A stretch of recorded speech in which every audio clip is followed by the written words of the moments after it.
Hola, buenos días. Soy Moisés Romero, presidente de la Asociación Espurna El Drac del Castell. Como veis, no puede venir más gente por el tema de COVID, más compañeros de la colla, y la idea es presentar un poquito el acto que vamos a hacer este mediodía sobre la familia Palou aquí en el castillo, que ahora hablará la educadora de patrimonio, la Laura Giraldez, y la idea es explicar un poquito nuestra entidad. La creamos hace 1 año y medio aproximadamente, casi 2 años.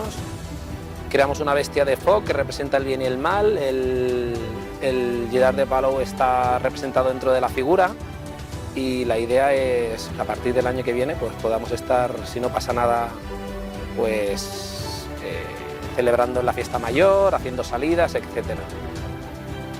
La figura representará la armadura del Palau en características. El drag va a ser un drag creado con retales del gótico, de diferentes cuadros de pintores de la época, y bueno, es una figura que representa el bien y el mal, que estrenaremos el año que viene aproximadamente, si no passa nada. Tant que ell va viure també el que es coneix amb el nom del cisma d'Occident, o sigui, és una època en la que el papa vivia a Avinyó, a França. La seu papal estava a Avinyó. Per tant, la cort francesa papal estava a França, i això influïa molt aquí a la corona catalano-aragonesa també. O sigui que ell coincideix amb una època de diferents fets històrics que es produeixen a Europa. I aquí a Catalunya, aquest senyor, Guerau de Palou, va viure tants anys que va poder conèixer 3 monarques. Primer de tot, el Pere el Cerimoniós, després el seu fill, el rei Joan, i finalment el Martí l'Humà. D'acord? Ara parlarem d'aquests 3 reis una miqueta, però abans de res m'agradaria que ens fixéssim una mica en aquest escut, que potser molts de nosaltres ja coneixem. De fet, sé que el que seria el logo de l'associació de l'Espurna és aquest escut, que és l'escut de la família Palou. D'acord? Doncs la família Palou va comprar a Calafell, va comprar el que seria les terres del castell l'any 1381. En aquest moment, Calafell era un poble petit, amb molts pocs focs. Focs eren les cases, és com es coneixien els censos antigament. Només hi havia 12 focs, i això és perquè venim d'una època d'una crisi molt gran que s'ha provocat per les males collites, i també s'ha provocat per el que serien aquestes males anyades i una epidèmia. D'acord? El rei que regnava durant l'època en què la família de Palou compra el castell era el rei Martí l'Humà. Però si anem una mica enrere, com us he dit, el senyor Guerau de Palou va viure a l'època de Pere el Cerimoniós. L'època de Pere el Cerimoniós és una època en la que Catalunya busca continuar l'expansió cap al Mediterrani. L'època de Pere el Cerimoniós és una època en la que la Diputació del General, que és l'embrió de la Generalitat, s'afiança. I és una època en la que el Pere el Cerimoniós aprofita per no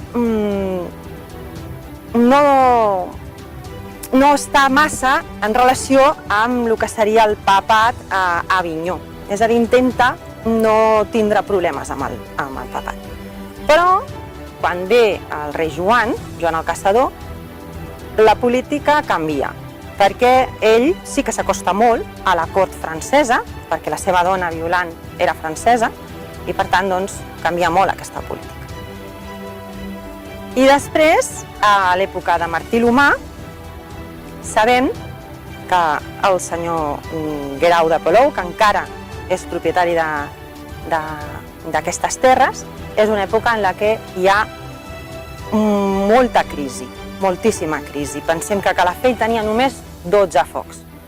Si sabem que a principis del segle XIV Calafell tenia uns 44 focs, a finals del segle XIV només en queden 12. Això significa que hi ha hagut alguna cosa, alguna ha passat, que ha fet que morís moltíssima gent. Aquest fet és de l'epidèmia de la pesta. Nosaltres ara estem vivint una epidèmia, una pandèmia, que és la pandèmia del Covid, però malauradament al segle XIV a Europa hi va haver una altra pandèmia, que és la pandèmia de la pesta. La pesta arriba a Europa l'any 1348 i es calcula que més o menys un terç de la població d'Europa va morir. D'aquí aquest canvi en aquest poble de Calafell, en el qual primerament hi havia 44 focs i quan ho compra Guerau de Palou només en queden 12.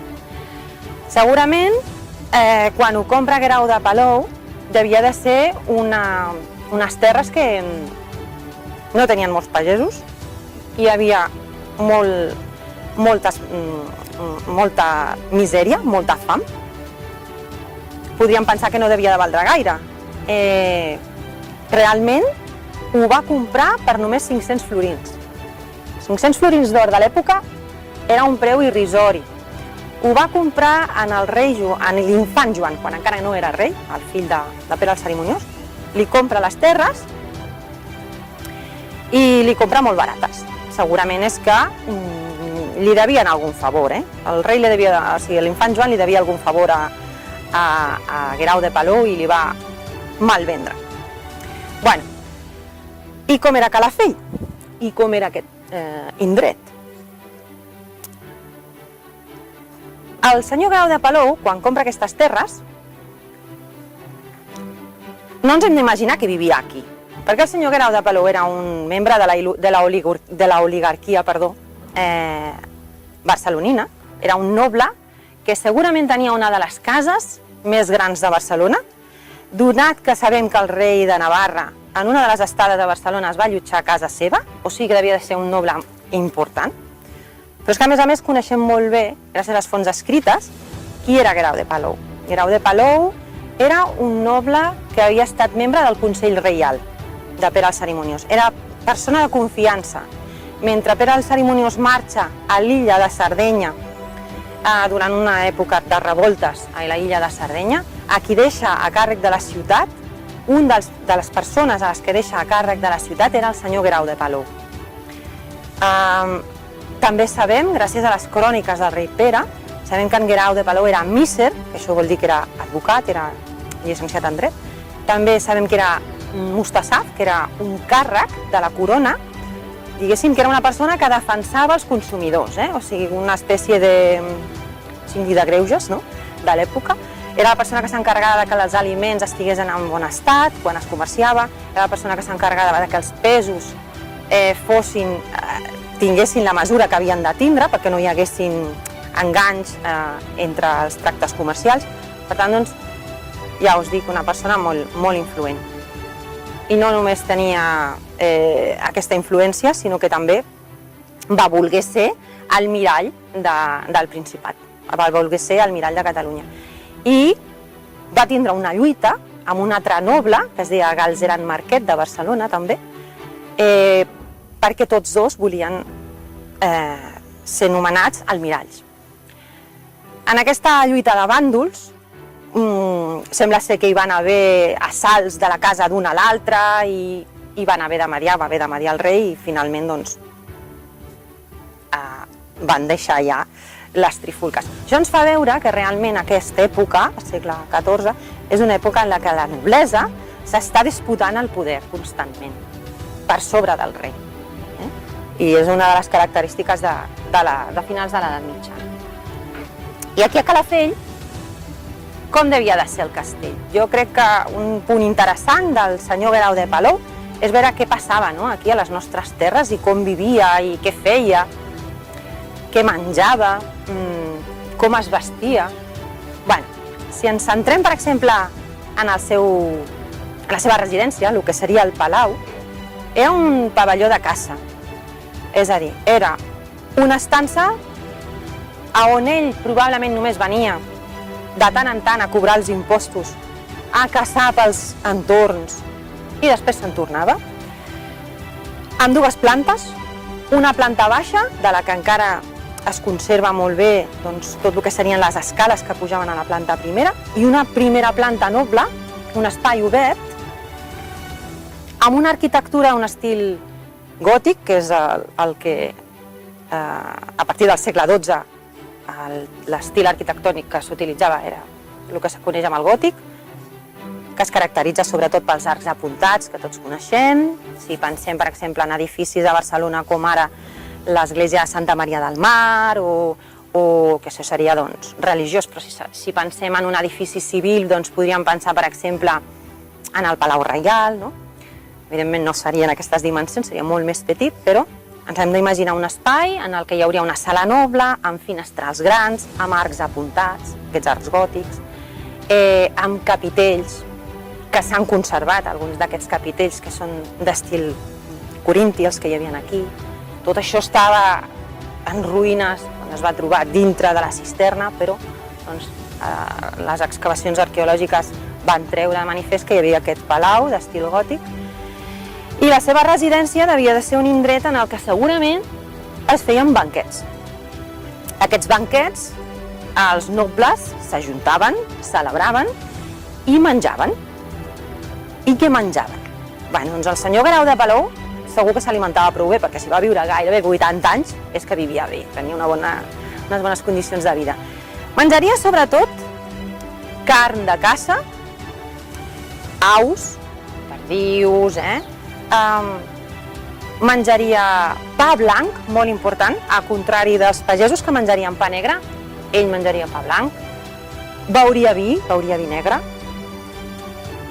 menjaria també fruita confitada, sopes, i sobretot la carn sempre guisada, especiada.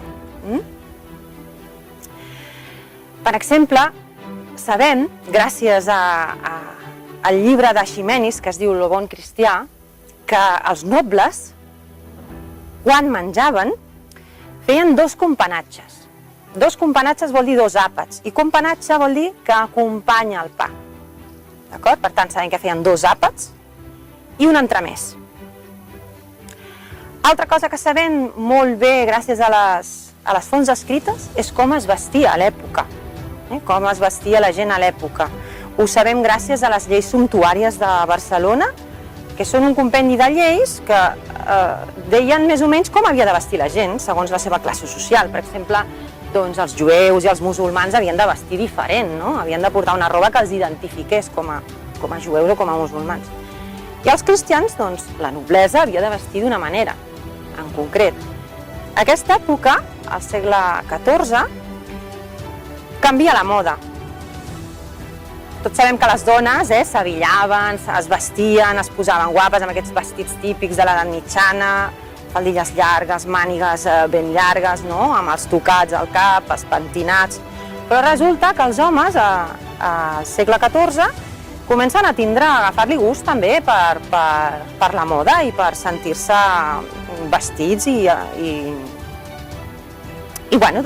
comencen a preocupar-se per la seva imatge. I canvia la moda, es passa de vestir vestits llargs majoritàriament a vestir curts. I els homes comencen a vestir amb vestits estrets, cenyits a la cintura, per poder ensenyar el seu cos. La roba que portava un noble vestit de civil, no armat, perquè evidentment un noble armat, tots sabem que anaven amb armadures, les típiques armadures que hem vist tots, no? Un noble quan anava de civil vestia amb gipó, que és un traig estret, amb cinturó, i amb calces. Les calces són com unes mitges altes, perquè es pogués veure la figura i la cintura ben retallada. I al cap portaria algun tipus de barret amb unes plomes o amb algun tipus de decoració. Així és com vestiria el nostre senyor Guerau, segurament, si no és que havia d'anar a lluitar o a alguna batalla en la qual ja es posaria tot el seu armament, l'armadura. I què menjaria, a més d'això que hem dit? Sobretot el que hem dit, vi negre. Bevia vi. Com ho menjava? Com s'ho bevia? Quan menjaven, Aquí a Catalunya, segons Eiximenis, es menjava molt finament. Es menjava amb la broca, que seria l'antepassat, no, o l'avantpassat, millor dit, d'una forquilla. I cullera i ganivet. De fet, es diu que Catalunya, a la cort catalana, catalano-aragonesa, seria el primer indret en el que es va començar a utilitzar la forca. Eiximenis diu que els altres pobles mengen d'una manera molt grollera, que es menja agafant els bocins, com es feia fins a llavors, agafant els bocins amb el pa, que de fet per això es diu companatge, perquè és el menjar que acompanya el pa.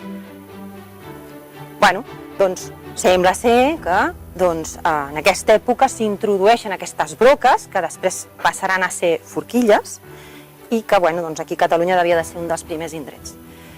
Les copes serien de vidre d'indústria de vidre aquí a Catalunya n'hi havia força, per tant devia de ser un vidre català. I després la vaixella devia de ser de pissa, una vaixella, molta de la que vam trobar aquí, per exemple, al castell, està vidriada, està pintada, està decorada, i és del taller de Manises, els tallers valencians. Per tant, ens hem d'imaginar aquests banquets en els que es disposava tot l'àpat, en el que segurament mentrestant s'estava menjant i hi havia alguna escena en la que potser estaven tocant música o estaven fent algun tipus d'escena algú ballant, un teatre, el que fos. Per tant, els comensals no estaven cara a cara, sinó que estaven disposats amb taules llargues, asseguts un al costat de l'altre, una mica allà sant sopar, i al davant hi hauria aquesta escena que es pot anar veient, que pot ser gent tocant música o gent fent alguna escena. I així serien aquests banquets. Bé, més o menys perquè ens puguem imaginar una miqueta com era la vida del Guerau de Palou, com menjava, com es vestia, com era casa seva, com era aquest palau, de què vivia. Ja hem fet un resum del que seria aquesta vida noble, vida privilegiada. Però clar, aquí Calafell no se'l recorda per res de tot això. Aquí Calafell sobretot se'l recorda perquè hi va haver molta revolta entre els pagesos en contra del seu senyor. Nosaltres sabem que temps més tard ja no li va agafar el Guerau de Palou, tot això, sinó que temps més tard els seus descendents, en concret un senyor que era el senyor Galzeran de Palou, que viu al segle XV, va tindre molts problemes amb els pagesos de Remença de Calafell. De fet, nosaltres al castell tenim les restes d'un calabós, d'una petita presó, que deu ser d'aquest temps, molt probablement. És una petita presó en la que simplement hi cabrien 2 o 3 persones. No ens hem d'imaginar una presó gran, un espai gran, no, és un calabós on tu puguis ficar algú, castigar algú per alliçonar la població del que no s'ha de fer, no? Perquè recordem que no podem tindre a la gent que han de treballar al camp a la presó, sinó que han d'estar al camp treballant, per tant, només alliçonar alguns. I ens trobem amb que hi ha una època, després de la pesta que ha succeït, després de les males collites, després de les guerres que hem tingut, en la qual els pagesos ja estan cansats, comencen a revoltar-se. I això es produeix, sobretot, després de que molts nobles hagin invertit diners a la banca, a la taula de canvi, que de fet va ser un dels primers bancs, si no el primer banc públic que va haver a Europa, hagin invertit diners a la banca i els hagin perdut. Quan tu tens terres que no són productives per culpa de males collites, d'epidèmies, de malures, se t'acudeix que els teus diners potser els pots invertir en una altra banda, no? La borsa, ja sabeu que la borsa i tot el que és el sistema financer, doncs, no te'n pots enrefiar gaire. Això no és nou, això ja passava a l'edat mitjana. Els diners els van invertir a la banca i aquests diners es van esfumar. No s'havia creat gens de riquesa, no s'havia produït res. Què fan els senyors? La noblesa decideix fer una Constitució nova, que es deia per lo senyor, i reclamar els drets feudals que tenien, reclamar una sèrie de privilegis que tenien, de mals usos, que es coneix amb el nom dels mals usos, i un d'ells, que de fet no és un mal ús, sinó que és un dels privilegis que tenien, era el delma. El delma és un impost, delma vol dir una desena part, però aquí a Calafell, a les terres del Penedès, s'havia arribat a un acord des de feia molt de temps que ja no es pagava una desena part de la collita, sinó que es pagava una 14a part. El senyor Galzeran de Palou, agafant-se a la Constitució aquesta de per lo senyor, diu no, els pagesos m'han de pagar una desena part, no una 14a. Jo exigeixo una desena part. Això va fer que, evidentment, la gent es negués a pagar aquesta desena part, perquè ja tenien tractes anteriors de què es pagava menys. Aquesta crisi té lloc en un moment en el qual a Catalunya, a més, hi ha una guerra civil. Una guerra civil que enfronta el rei amb la Generalitat. La política dels reis Trastàmara, de la dinastia dels Trastàmara, que són la dinastia que vindrà després de Martí l'Humà, que va morir sense descendència, és una política que trenca amb les aliances entre la noblesa i la Diputació i s'acosta als pagesos. Busca afavorir els pagesos. És una política que es coneix amb el nom de filorremença, o sigui, t'acostes al pagès per debilitar el noble. Els reis estan intentant buscar mètodes per ser autoritaris, per guanyar poder, per treure-li poder a la noblesa. I com ho poden fer? Doncs posant-se del bàndol d'aquells que estan en contra de la noblesa, que bàsicament són aquests pagesos de remença. Per tant, ens trobem amb un caldo de cultiu que va afavorint el rei. En aquesta guerra civil, entre el rei Joan II i la Diputació, la Generalitat, qui guanya va ser el rei. Perquè, gràcies a l'ajuda de França, aconsegueix que la Diputació, finalment, elimini aquesta Constitució per lo senyor, elimini aquestes noves lleis, que molts dels nobles que estaven exigint aquests mals usos, aquest delma de la desena part, que finalment no l'acceptin, o sigui, no l'exigeixin, sinó que es torni una altra vegada als drets que tenien ja adquirits els pagesos. I, de fet, aquí a Calafell, el senyor Galzeran de Palou va sortir una mica escaldat, perquè el rei Ferran II es va posar del bàndol dels pagesos i va mediar en els conflictes que tenien, que ja s'allargaven en el temps. De manera que els prohoms de Calafell, és a dir, els homes més rics de Calafell, els hi va proposar que formessin un sindicat. Un sindicat és com si fos l'embrió de l'Ajuntament. O sigui, els hi va dir, munteu un sindicat, trieu un batlle i pagueu una redempció al vostre senyor Galzeran de Palou. Una redempció vol dir un impost, pagueu, crec que era unes 60 sous, no sé, una quantitat de sous que s'havia de pagar al senyor per poder deslliurar-se de la jurisdicció del seu senyor, que era el Galzeran de Palou. I d'ara en endavant passareu a jurisdicció reial, i això us donarà una sèrie de beneficis. Això és el que pensaven els pagesos, no?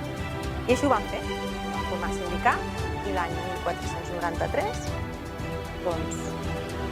es crea aquest sindicat. Els anys següents es treballa per poder pagar aquesta redempció al senyor Galzeran de Palou.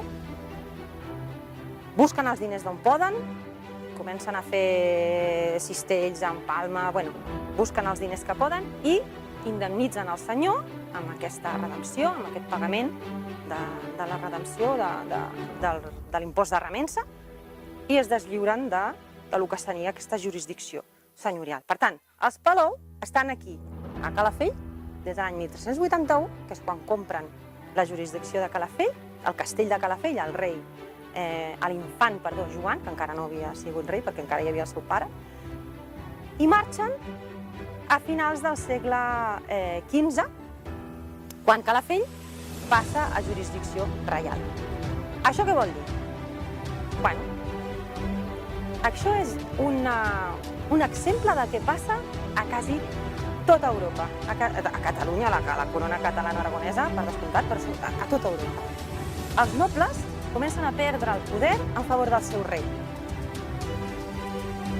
El feudalisme es basa en aquests tractes de vassallatge entre noblesa i pagesos. I hi ha sempre un rei, però aquest rei no té el poder suficient com per dominar els seus nobles. Per contra, a l'època moderna, es creen els embrions del que són els estats moderns, de França, Terra, Espanya. Què passa aquí a Espanya, a Catalunya? Tenim el matrimoni de Ferran II amb Isabel de Castella, que són els reis catòlics. Aquest matrimoni és, diguéssim, l'embrió de la unió de dos regnes que passaran a formar un molt més gran en el que les figures principals són el rei i la reina, o sigui, la monarquia passa a tindre una autoritat molt més gran davant de la noblesa. I a Europa, i a Anglaterra, i a tots els estats europeus passa el mateix. Això nosaltres ho coneixem amb el nom de l'edat moderna. S'acaba l'edat mitjana, comença l'edat moderna, però què és això? És l'embrió dels estats moderns, en els que les monarquies comencen a tindre una autoritat, i això ha passat gràcies a tota aquesta crisi de la baixa edat mitjana que hem anat explicant, pandèmia de la pesta negra, les males collites, època de guerres, aquí a Catalunya una guerra civil, un període bastant fosc, dintre de la història, però que donarà pas a aquesta altra època, que és en l'època de l'edat moderna. Aquí a Calafell això es traduirà en què tindrem un batlle, tindrem uns regidors, tindrem un edifici on segurament hi havia un embrió de l'Ajuntament que serà el Comú, tindrem una muntanya que es diu el Comú, que encara avui en dia es diu igual, que serà pública, dret a tindre una taverna, una sèrie d'avantatges i de privilegis, entre cometes, pels pagesos, que després d'haver passat tants segles i tant de temps sotmesos al poder d'un senyor, veuran com això va canviar. I una miqueta seria això, el resum d'aquesta família, els Palou, que coneixem molt bé gràcies a les fonts escrites que hem estat anomenant i gràcies a les fonts materials de l'arqueologia. Espero que us hagi agradat i animo a l'Espurna a que puguin acabar aquest projecte que han iniciat, que està molt bé, tot el que siguin projectes per dinamitzar la cultura del nostre poble.